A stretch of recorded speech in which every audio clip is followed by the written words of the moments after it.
నేటి యువత ఆత్మహత్యలు ఎక్కువగా చేసుకుంటున్నారు. మనిషి 3 రకాలుగా బలహీనుడయ్యే అవకాశం ఉంది. ఇక మానసిక శక్తి అనేది ఏంటంటే అది మనంతట మనం తెచ్చుకోక తప్పని ఒక ఆయుధం.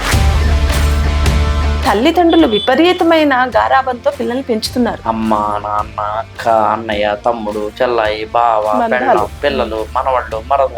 ఎందుకనంటే మనం మానసికంగా ఏ కారణం చేతనైనా వీక్ అవుతుంటే వీళ్ళలో ఎవరో ఒకరు.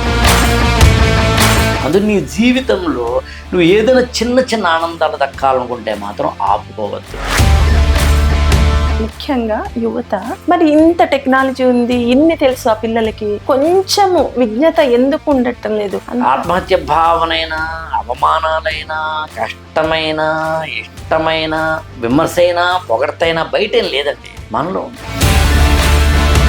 ఏమంటే పాలు పడవండి నాకు అని ఒక ఆయన అన్నాడండి.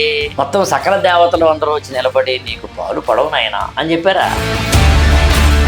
అది ఈ రోజుల్లో అసలు పుస్తక పఠనమే కరువైపోయింది. పుస్తకాలు ఎవరు చదువుతున్నారు సార్? అవసరాన్ని బట్టి మాత్రమే వస్తువులనైనా, మనుషులనైనా, ఇతరత్ర దేన్నైనా మనం ఉపయోగిస్తాం. మీరు ప్రతి సబ్జెక్ట్లో అంత నిష్ణాత్వం ఎలా వచ్చింది సార్? నాకు అన్ని విషయాలలోనూ దయచేసి పూర్తి జ్ఞానం లేదండి.